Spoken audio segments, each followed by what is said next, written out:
하나님의 말씀 구약성경 잠언 31장 잠언 31장 1절입니다. 구약성경 페이지로는 946쪽 잠언 31장 1절부터 9절까지 말씀입니다. 한 절씩 교독하겠습니다. 느웰 왕이 말씀한 바 곧 그의 어머니가 그를 훈계한 잠언이라. 내 아들아, 내가 무엇을 말하랴? 내 태어나서 아들아, 내가 무엇을 말하랴? 서원대로 얻은 아들아, 내가 무엇을 말하랴? 내 힘을 여자들에게 쓰지 말며 왕들을 멸망시키는 일을 행하지 말지어다. 눈에라 포도주를 마시는 것이 왕들에게 역사하지 아니하고 왕들에게 역사하지 아니하며 목표를 찾는 것이 주권자들에게 나타나지 않는다. 술을 마시다가 법을 잊어버리고 모든 곤고한 자들의 송사를 굽게 할까 두려우니라. 목주는 주게 된 자에게 포도주는 마음에 근심하는 자에게 줄세하다. 그는 마시고 자기의 빈궁한 것을 잊어버리겠고 다시 자기의 고통을 기억하지 아니하리라. 너는 말 못하는 자와 모든 고속한 자의 송사를 위하여 입을 열지니라. 9절은 다 같이 봅니다. 너는 입을 열어 공의로 재판하여 곤고한 자와 궁핍한 자를 신원할지니라. 아멘. 이제 잠언 31장인데요. 이 잠언은 그 세상에서 하나님의 자녀로 부름받은 성도들이 실천해야 될 어떤 삶의 지혜로운 모습에 대해서 다양한 교훈을 하고 있는 내용인데요. 이러한 잠언을 이제 저자에 따라서 이렇게 몇 가지로 구분할 수 있죠. 그래서 1장부터 22장 16절까지는 솔로몬의 잠언이고요. 그 다음에 22장 17절부터 24장까지는 그 익명의 현자들의 잠언, 그리고 25장부터 29장까지는 히스기야 시대에 그의 신하들에 의해서 편집된 솔로몬의 잠언이고요. 그 다음 우리가 지난해 앞에 살펴본 그 30장은 아굴의 잠언이고, 그 다음에 이제 마지막 장인 여기 31장은 1절에서 말씀하고 있는 것처럼 느웰 왕의 어머니가 준 그러한 잠언입니다. 그래서 이 앞에 30장에 있는 아굴의 잠언과 이제 이 31장에 느웰의 어머니가 준 잠언은 이 잠언 전체를 요약하고 있는 결론에 해당하고요. 또한 부록의 성격을 지니고 있어요. 그 중에서 여기 31장에서는 그 왕을 통치하는, 백성들을 통치하는 사명을 받은 왕이 어떠한 경계해야 할 것과 그 다음에 지켜야 될 사항들을 이렇게 교훈을 하고 있는 것이죠. 그래서 이것은 오늘날 우리 성도들에게는 우리가 왕 같은 제사장들의 이 신분을 가진 자들인데 우리에게 주는 그러한 교훈이라고 할 수 있습니다. 그래서 우리가 보통 잠언의 내용들을 보면 다 아버지가 아들에게 주는 이러한 교훈 형식으로 기록이 되어 있습니다. 그러나 여기 31장은 특별히 어머니가 아들에게 주는 이러한 어떤 형식으로 되어 있는 특징을 가지고 있잖아. 그러나 내용이나 이 문장 형식에서는 다른 잠언들과는 별 차이가 없습니다. 또 여기 이제 잠언 31장은 크게 두 부분으로 나뉩니다. 또 전반부인 1절부터 9절까지는 지도자가 추구해야 할 그러한 모습과 경계해야 될 이러한 모습에 대해서 교훈을 하고요. 10절부터 끝에 31절까지는 이제 현숙한 지혜자의 배우자라고 할 수 있는 현숙한 아내상에 대해서 제시를 하고 있어요. 그 중에 오늘 본문의 말씀은 이제 또 세 분을 외우면 1절과 2절은 이 본장의 저자와 그다음에 1차적인 교훈의 대상을 밝히고 있고요. 3절부터 7절까지 말씀에서는 어떤 헛된 욕망, 정욕, 방탕함, 그러니까 왕으로서 왕이 바른 좋은 왕이 되기 위해서 버려야 될 것, 금해야 될 것들을 교훈하고 있고요. 그 다음에 이제 8절과 9절에서는 이러한 절제해야 되는 이유가 무엇인가? 왕들이 절제해야 되는 이유는 공의를 베풀기 위한 그러한 목적에 있다라는 것을 서술하고 있죠. 하나님은 역사의 주관자시며 섭리자인데 그러한 하나님께서 이제 이 백성들을 다스리도록 왕을 세우셨습니다. 그러니까 왕은 이 하나님으로부터 이러한 권세를 위임받은 이러한 자들이라는 거죠. 또 그러한 왕들이 하나님의 뜻에 맞게 이렇게 백성들을 잘 다스리고 나라를 바로 세워나가기 위해서는 먼저 자기 자신을 잘 절제하고 바로 해야 된다라는 거죠. 어느 시대나 마찬가지예요. 나라의 지도자들이 자기가 바로 하지 못하면서 백성들이 바로 하기를 바라는 것은 잘못된 겁니다. 그래서 지도자들이 먼저 자기를 절제하고 모범을 보일 때 바른 정치를 할 수 있고 또 그러한 자들이 백성들을 잘 다스릴 수가 있는 거예요. 이거는 뭐 세상에서뿐만 아니라 교회에서도 마찬가지고요. 오늘날 성도들은 다 영적인 지도자의 위치에 있는 그러한 자들이기 때문에 오늘날 우리 성도들도 하나님 앞에 인정받는 그러한 바른 성도들이 되기 위해서는 무엇보다 자기가 자기를 잘 다스리고 절제하는 이러한 생활을 해야 된다라는 거죠. 참으로 인간들은 아담의 범죄 이후로 다 타락한 자들입니다. 우리가 조금만 방심부주의하면 이 공중의 권세 잡은 그러한 사단이 우리를 미혹할 때 그러한 미혹에 넘어가기가 쉽고요. 그로 인해서 죄 가운데 빠지기가 쉬운 거예요. 그렇기 때문에 우리가 그러한 미혹에 넘어가지 않으려면 자기를 잘 절제하고 바로 서야 우리가 죄의 종로를 타는 자리에서 벗어날 수 있다는 거죠. 또 우리가 하나님의 자녀답게 의로운 삶을 살기 위해서 여기서 말하는 것처럼 자기를 잘 절제하고 그 다음에 진실하고 공의롭게 행하는 그러한 성도들이 되도록 해야 되겠습니다. 이제 1절부터 보시면 느엘 왕이 말씀한 바 곧 그의 어머니가 그를 훈계한 잠언이라. 여기는 이제 여기 기록한 것처럼 느엘의 어머니가 자기 아들인 이 느엘 왕을 교훈한 거예요. 그것을 이제 느엘 왕이 이렇게 기록을 한 거죠. 네, 여기서 말하는 느엘이라는 이름의 뜻은 하나님께 속한 자라는 뜻인데, 그러면 이 느엘 왕은 누굴까? 느무엘 왕은 누굴까? 이에 대해서는 이제 여러 가지 주장들이 있어요. 그래서 유대 전승에서는 주로 솔로몬을 칭하는 다른 이름이다라고 이렇게 주장을 하기도 하고요. 또 다른 신학자들은 그 당시에 이 마사 지방의 이방 왕이라는 견해도 있고요.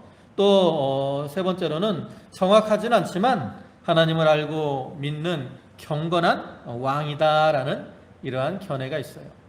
근데 뭐 여기서 이 왕이 누구냐, 이거는 우리가 정확하게 알 수 없지만 여기서 중요한 건 뭐냐, 이렇게 왕으로서 나라를 다스리고 백성을 다스릴 그러한 중요한 위치에 있는 이러한 사람들이 왕에게 지혜로운 통치자가 되도록 그 어머니가 사랑 가운데 그 자녀에게 교훈을 했다는 거예요.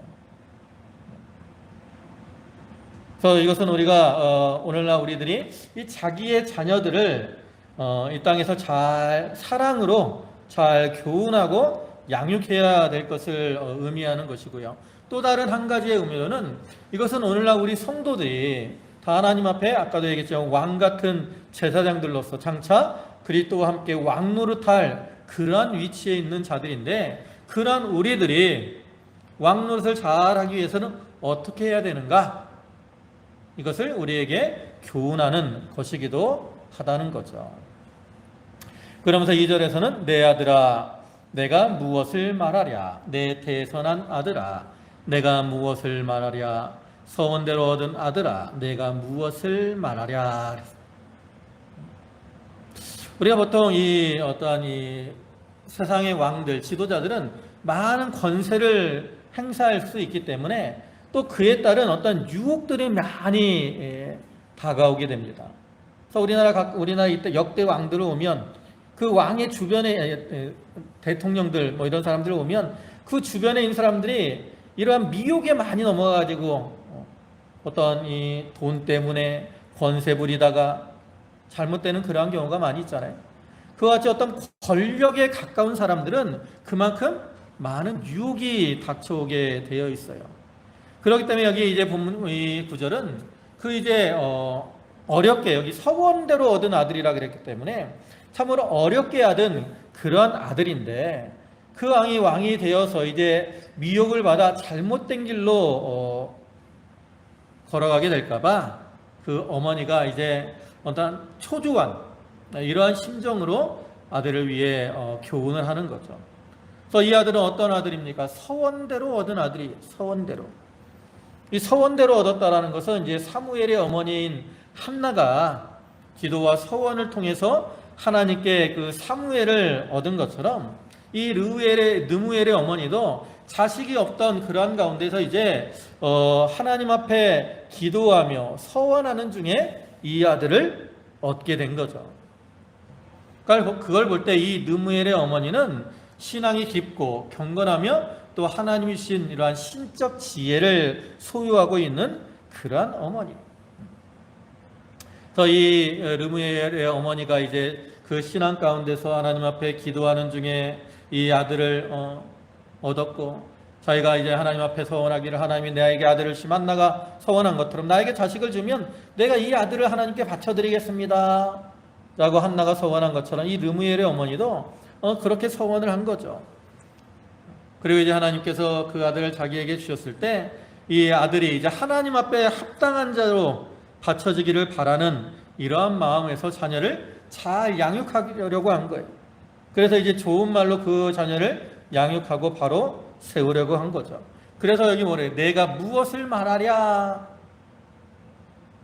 세 번이나 내가 무엇을 말하랴? 이렇게 반복을 하잖아요. 그만큼 이것은 여기 나오는 이 교훈이 어머니가 이렇게 중요하게 네가 왕으로서 백성들을 잘 다스리고 바른 왕이 되기 위해서는 이렇게 행해야 된다라고 이 교훈이 너에게 중요하다라고 말하고 있는 거예요.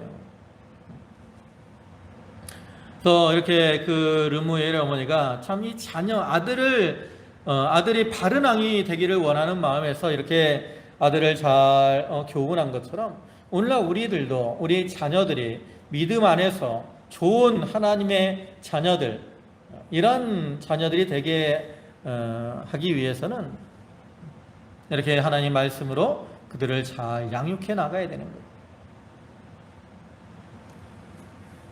그 다음에 이제 본격적으로 3절부터는 그 느무엘의 어머니가 주는 교훈이 나타나죠.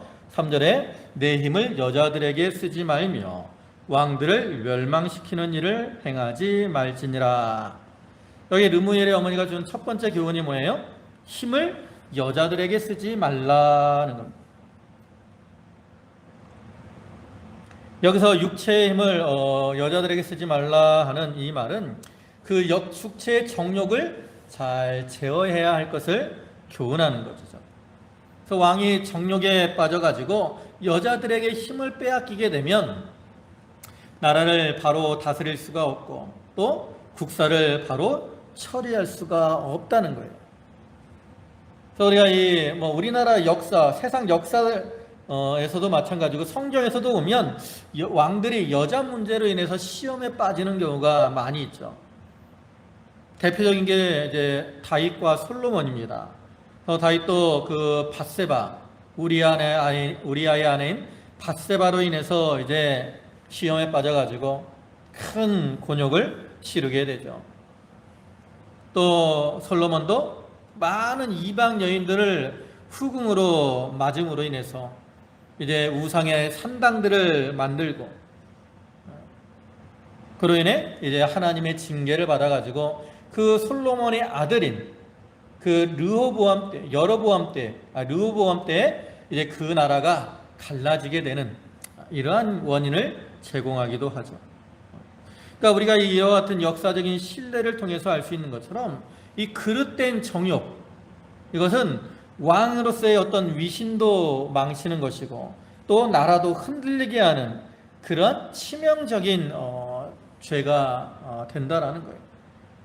그래서 르무엘의 어머니는 그걸 깨달은 거죠. 그 역사를 통해서 왕들이 이렇게 여자에게 빠지니까 자기 자신도 잘못되고 그 나라도 많이 혼란하게 되는구나. 그걸 깨달았어요. 그래가지고 이제 자기의 아들에게 이제 네가 육체의 정욕을 따라서 여자에게 힘을 쓰게 되면 그로 인해서 네가 왕 노릇을 제대로 할 수 없을 것이다. 그러니까 힘을 여자에게 쓰지 말아라. 이렇게 교훈을 하고 있는 거죠. 뭐 이렇게 여자에게 빠져서 정욕에 빠져서 여자에게 힘을 쓰면 뭐 왕들도 마찬가지고요. 이건 왕들뿐만 아니라 다른 사람들도 마찬가지입니다. 누구나 정욕에 빠지고 여자에게 눈이 돌아가면 정신이 흐려지고 일을 제대로 하지 못하는 그러한 경우가 많고 또 그러한 사람들은 건강도 잃는 경우가 많고요. 또 물질적으로도 손해를 보는 경우들이 많이 있습니다. 그래서 그렇게 되지 않아야 된다라는 거죠. 오늘날 우리 성도들도 마찬가지입니다. 우리가 오늘날 정욕에 이끌리게 되면 정욕의 종노릇하게 되고 그러면 그러한 사람은 믿는 일을 제대로 하지 못하고 믿음에서 실족하게 되는 삼손도 그랬고요.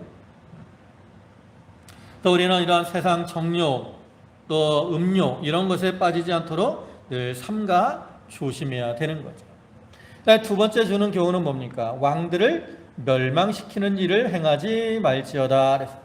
여기 왕들을 멸망시키는 일을 행하지 말라라는 것은 두 가지 의미가 있어요. 하나는 앞구절과 연관이 있는 겁니다. 즉 정욕에 빠져서 여자들에게 힘을 쓰게 되면 그로 인해서 왕인 자기가 멸망을 당하게 된다라는 거예요. 그러니까 결국 이것은 정욕에 빠져서 여자들에게 힘을 쓰지 말라는 말에 연결된 어떤 그로 인해 나타나는 결과라고 얘기할 수도 있고요. 또 한 가지 의미는 어떤 자기의 권세를 위해서 다른 나라를 침범하고 싸우려고 하는 그러한 일들을 삼가라, 이러한 의미가 있습니다. 우리가 정욕에 빠져도 잘못되는 경우가 많은데 또 이 권세욕도 마찬가지입니다.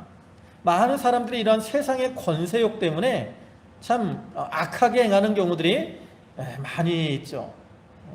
자기 나라에서도 어떤 자기의 권세를 위해서 옛날 왕들 오면 뭐 형제를 죽이고 또 아버지를 죽이기도 하고 이러한 일들이 많아요. 또 세상적으로도 오면 세상의 어떤 자기의 권세, 권력을 위해서 다른 나라를 침공하고 백성들을 막 억압하고 그러한 일들을 많이 볼 수가 있는데 그러한 것들은 자기를 나중에는 결과적으로 멸망시키는 그러한 일이 된다라는 거예요. 그래서 왕들은 자기에게 있는 것을 족한 줄 알고 믿음을 잘 지키면서 자기에게 맡겨진 자기가 맡은 그 백성들을 잘 다스리고 또 나라를 바로 세워나가는 그러한 일에 전념해야 될 것을 교훈하는 거죠. 그리고 이것은 영적으로는 우리 성도들이 자기의 신앙을 바로 세워나가는 일을 우선적으로 해야 될 것을 가르칩니다. 어떤 사람들을 보면 자기의 신앙에 대해서는 중요하게 이렇게 좀 자기 신앙을 바로 세우는 면에서는 바로 하지 못하고 다른 사람들이 잘못한 거에 대해서 정죄하고 비판하고 판단하는 이러한 일을 더 우선적으로 하는 사람들이 있어요. 물론 우리가 신앙적인 면에서 다른 사람들을 바로 세워나가는 것도 중요합니다. 그런데 더 먼저 해야 될 게 뭐예요? 자기가 바로 서는 거에 서야 된다라는 거죠. 자기가 바로 서지 못한 상태에서 다른 사람을 정죄하고 비판하는 사람은 자기 자신이 더 잘못되고 또 실족하기가 더 쉬운 거예요. 그러니까 우리는 다른 사람의 허물, 부족함 이것을 보기 전에 먼저 내 자신을 돌아보는 이러한 생활을 해야 된다는 거죠. 내 자신을 돌아보고 내가 과연 하나님이 기뻐하시는 그러한 모습으로 살아가고 있는가? 지금 나의 이 모습이 과연 하나님 앞에 바로 하고 있는 것인가? 이런 것들을 돌아보면서 자기 자신을 바로 세워야 돼요. 자기가 바로 선 다음에 우리가 다른 사람을 이렇게 옆에서 붙들어 줄 수 있는 것이지, 자기도 바로 서지 못하고 넘어지려고 그러면서 무슨 다른 사람, 넘어지는 사람을 붙들어 주겠어요. 그래서 우리는 내가 우선적으로 자신을 바로 세워나가는 그러한 일을 먼저 해야 되는 거예요. 그래야 내가 실족하지 않는 겁니다. 그 다음에 4절에 느무에라 포도주를 마시는 것이 왕들에게 마땅하지 아니하고 왕들에게 마땅하지 아니하며 독주를 찾는 것이 주권자들에게 마땅하지 않도다.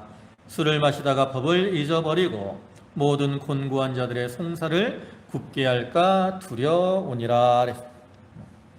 여기서는 세 번째 교훈은 뭐예요? 포도주나 독주를 마시지 말고 찾지 말라 하는 그러한 것입니다. 우리가 포도주와 독주를 마시고 취하게 되면 그것은 어떤 사람의 분별력을 마비시키죠. 그래서 왕이 이렇게 포도주나 독주에 취하게 되면 법을 바로 세우지 못하게 되고 국사를 바로 처리하지 못해요. 그래서 우리가 에스더서를 보면 그 아하스웨로 왕이 1장에서 자기 왕비를 폐하는 모습이 나오거든요. 물론 이제 하나님이 나중에 이제 에스더를 통해서 이스라엘을 구원하시기 위해서 섭리하시는 면이 있는 거지만 그 왕 개인으로는 자기가 잔치하고 술에 취해가지고 자기 왕비를 자랑하려고 하다가 왕비가 그 말을 듣지 않으니까 이제 화가 나서 그 왕비를 폐위한 거거든요. 그러니까 이러한 모습에서 볼 수 있는 것처럼 우리가 술에 취하게 되면 왕이 국정을 바로 하지 못하고 또 이렇게 바로 판단을 하지 못하는 그러한 경우가 많아요. 그래서 우리가 역사적으로 보면 이렇게 왕들이 이렇게 술을 즐기고 방탕함으로 나라가 흔들리는 그런 모습들을 많이 볼 수 있죠. 그래서 이 5절에서도 뭐라 그래요? 술을 마시다가 법을 잊어버리고 모든 곤고한 자들의 송사를 굽게 할까 두려우니라. 이건 앞에서 이제 포도주를 마시지 말고 독주를 찾지 말아야 될 이유를 말하는 거죠. 이같이 이 주권자가 포도주와 독주에 취하게 되면 법을 잃어버리고 곤고한 자들의 송사를 굽게 한다는 거예요. 굽게 한다는 거. 왕은 이 백성들을 잘 다스리고 나라의 법을 바로 세워나가고 그 다음에 어려운 백성들을 잘 이렇게 보호하는, 왕은 보호자의 이러한 역할을 해야 되는데 이 술에 취해가지고 백성들을 보호하기는커녕 오히려 핍박하고 억압하는 이러한 일을 행하게 되면 백성들이 그 왕을 좋아하겠습니까? 백성들이 그러한 왕을 미워하게 되고 또 어떻게 하든지 그 왕을 쫓아내고 다른 바른 지도자를 세우려고 하게 된다라는 거죠. 그리고 여기서 또 포도주와 독주를 취하지 말라는 것은, 그래서 술에 취한다는 것은 다른 것에 도취되는 이러한 생활을 하는 것을 의미한, 술이나 어떤 세상의 여러 가지 것들, 향락, 쾌락 이런 것들에 취하지 말라는 거죠. 그래서 그러한 것들에 취하면 방탕한 이러한 생활을 하게 되고, 그러한 자들은 왕도 이 왕으로서 백성들을 바로 다스릴 수 없을 뿐만 아니라 일반 사람들도 술에 취하거나 세상에 취하게 되면 넘어지고 쓰러지고 실족하며 바로 살아갈 수가 없는 거예요. 그래서 이 르무엘의 어머니는 이렇게 넘어지고 실족해하는 그러한 포도주와 독주를 멀리하는 것이 왕으로서 합당하다라고 교훈을 하고 있는 거죠. 그리고 이것은 오늘날 우리 성도들이 그 하나님의 자녀로서 또 하나님의 백성답게 살아가기 위해서는 이렇게 술에 취하지 말고 세상의 것에 도취되지 말아야 될 것을 교훈하는 것이기도 하죠. 오늘날 이 사단은 세상의 것들을 통해서 우리를 미혹을 합니다. 세상의 문화, 세상의 즐거움, 쾌락, 향락 이런 것들로 우리를 미혹을 해요. 교회 안에도 이런 세상적인 쾌락들이 많이 들어왔어요.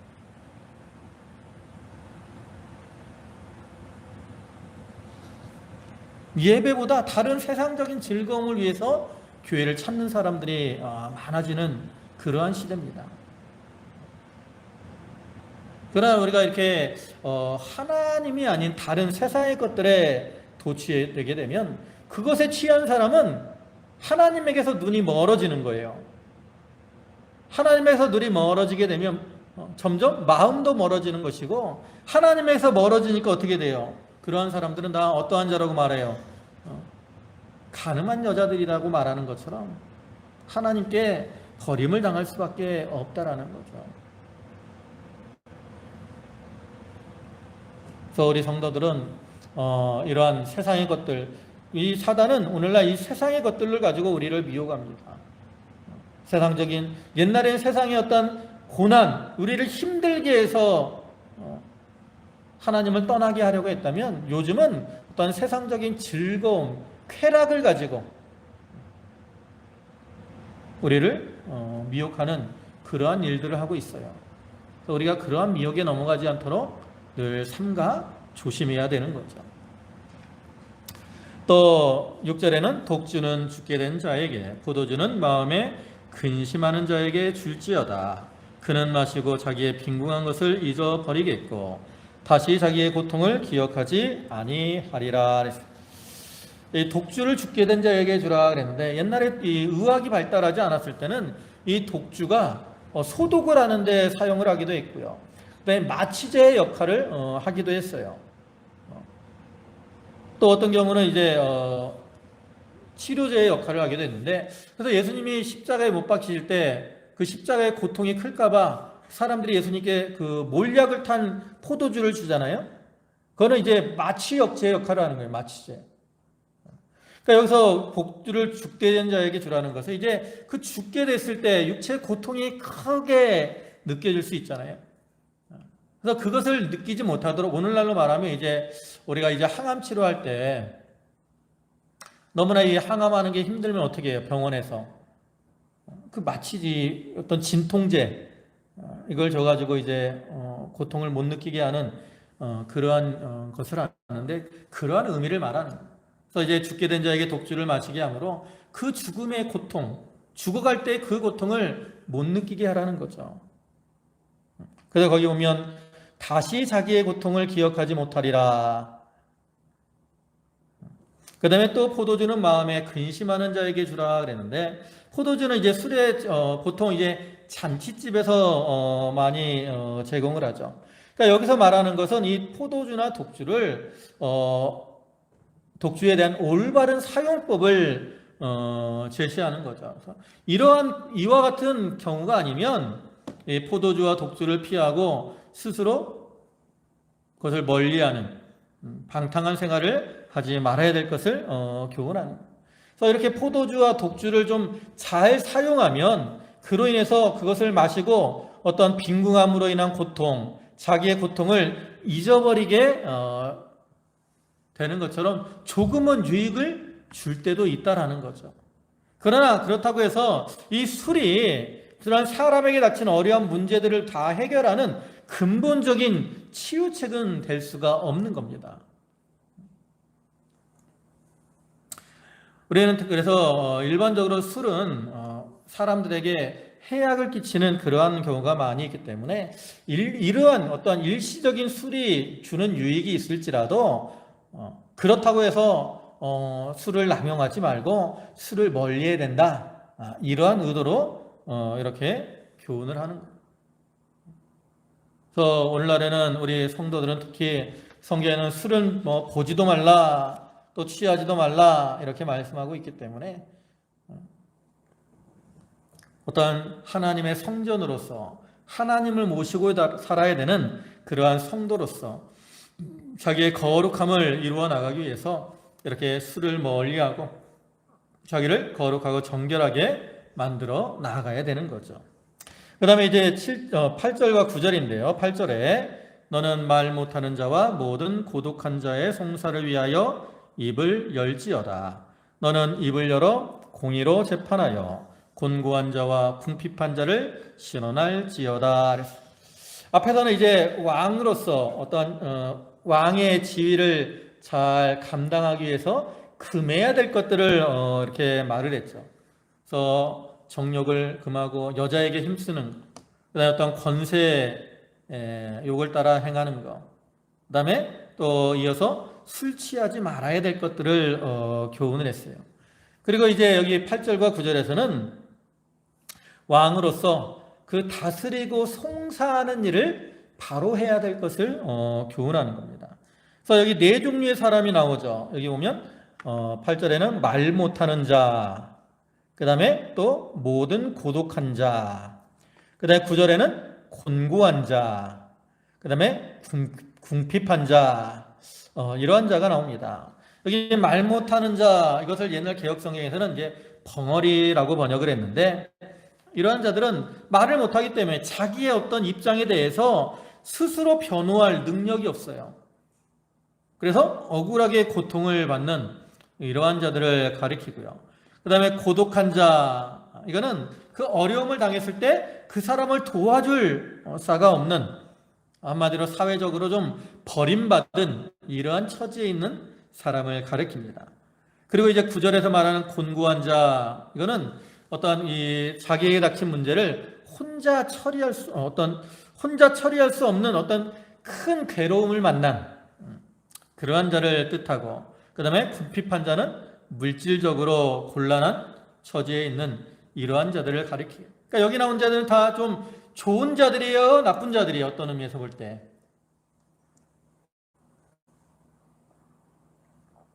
여기서 만난 사람들은, 여기 나온 사람들은 좀 형편이 어렵고 빈궁한 이러한 처지에 있는 사람들을 가리키죠. 그러니까 이 왕이 재판을 할 때 있어서 이렇게 어려움을 만난 사람들, 가난하고 어려운 이러한 사람들이라고 해서 그들을 멸시하지 말고 오히려 그들을 돌아보고 공의로 재판을 바르게 해서 그 어려움은 당한 자들을 어떻게 하라는 거예요? 신원해 줘야 된다는 거예요. 신원해 줘요. 하나님이 왕을 세운 목적 중에 하나가 바로 이거죠. 그 어려움 당한 자들을 신원하도록 하기 위해서 하나님이 이렇게 왕을 세운 겁니다. 왕들은 이렇게 어떤 뇌물을 받고 또 자기의 이익을 위해서 억울한 자들을, 또 빈궁한 자들을 핍박하고 압제하는 그러한 자가 아니라 공의를 행함으로 이렇게 어려움을 당하고 궁핍한 자, 이러한 자들을 돌봐주고 신원해주는 이러한 일을 해야 된다라는 거예요. 그러한 자들이 그렇게 할 때 다른 백성들에게도 저 왕은 좋은 왕이다 라고 인정을 받고, 또 하나님께도 그 의를 인정을 받을 수가 있는 거죠. 또한 이것은 오늘날 우리 성도들도 마찬가지예요. 우리 성도들이 참 자기의 이익을 위해서 가난하고 궁핍한 자들을 압제하거나 또 그들의 것을 속여서 뺏으려고 하지 말고 오히려 그러한 자들을 도와주고 신원해 줄 수 있는 그러한 자들이 되어야 되는 거예요. 가난한 자들을 구제하고 헌신을 이렇게 도와주는 거, 이게 하나님이 우리 택한 백성들에게 바라는 그러한 모습이죠. 그래서 우리가 그렇게 행할 때 하나님 앞에 합당한 자로 인정을 받을 수가 있는 거예요. 그래서 여기 느무엘 왕의 어머니는 이렇게 여러 가지 면에서 이제 젊은 새로 왕이 된 이 젊은 아들에게 네가 왕으로서 백성들에게 존경을 받고 또 왕의 그 직분을 잘 감당함으로 이 나라를 바로 다스리기 위해서는 네가 이런 것들은 금하고 이런 것들을 이렇게 해야 된다라고 교훈을 하고 있는 거죠. 그래서 금할 것은 어떤 정욕에 빠지는 것, 또 권세를 따라 다른 사람들을 핍박하는 것, 또 술 취하는 것, 이런 것들을 금해야 될 것을 말하고요. 또 바로 해야 될 것은 공의를 행하면서 어려움 당한 자들을 잘 신원해 줘야 될 것을 이와 같이 교훈하고 있어요. 이러한 교훈은 아까도 얘기했지만 오늘날 우리 성도들이 그 하나님의 백성이고 장차 그리스도와 함께 왕 노릇할 그러한 자들로서 어떠한 모습으로 행해야 되는가? 우리가 자기를 절제할 것은 절제하고 하나님이 원하시는 모습으로 살아가야 될 것을 우리에게 교훈하는 거죠. 그래서 우리 속에 있는 이러한 육신의 정욕을 버리고 또 어떠한 욕심을 따라 행하지 말고 또 세상이나 술에 취하지 말고 오직 공의를 해가며 진리를 구하는 그러한 자들이 되어서 하나님 앞에 옳다 인정받고 그러므로 하나님을 기쁘시게 하는 그러한 저희들이 다 되도록 해야 되겠습니다. 기도하시겠습니다. 자비와 사랑과 공의를 풍성하신 주님 감사합니다. 아버지 하나님, 느무엘 왕의 어머니가 이렇게 아들을 사랑하는 마음으로 이제 새로 왕이 된 아들에게 왕으로서 참 나라를 잘 다스리고 백성들에게 인정받기 위해서 이제 정력을 버리고 여자에게 힘을 쓰지 말며 왕을 망하게 하는 그러한 권세를 부리지 말고 또 세상에 또 술에 취하지 말아야 될 것을 교훈하였고 또 이렇게 말 못하는 자나 곤고한 자나 또 궁핍한 자 이러한 자들을 돌보고 공의로 그들을 신원해야 될 것을 교훈해 주었습니다. 아버지 하나님, 이러한 것은 오늘날 우리 성도들이 참 하나님의 백성이요 장차 그리스도와 함께 왕노릇할 자들로서 자기를 어떻게 만들어야 될 것을 교훈하는 것이오니 자기가 절제하고 또 공의로 진리로 행하는 자가 되어서 하나님을 기쁘시게 하며 하나님의 뜻에 합당하도록 자기를 잘 만들어 나가게 하여 주시옵소서. 아버지 하나님, 저희 성도들 한 사람 한 사람을 기억하여 주시고 모든 어려운 그 환경에서 저들과 동행하시며 저들을 붙들어 주시고 위로와 평강을 더하여 주시옵소서. 육신적으로 연약한 자들에게 힘을 더하여 주시고 육신의 질고로 고통당하는 자들을 하나님이 치료하여 주시고 또 심령이 곤고하고 상처 입은 자들을 하나님이 위로하여 주시옵소서. 또 이제 비가 많이 내리는 가운데 있습니다. 또 무더운 가운데 있습니다. 장마로 인해 피해 당하지 않도록 도와주시고 또 무더위에도 육신의 건강이 상하지 않도록 주께서 붙들어 주시옵소서. 모든 말씀 예수님의 이름으로 기도 올리옵나이다. 아멘.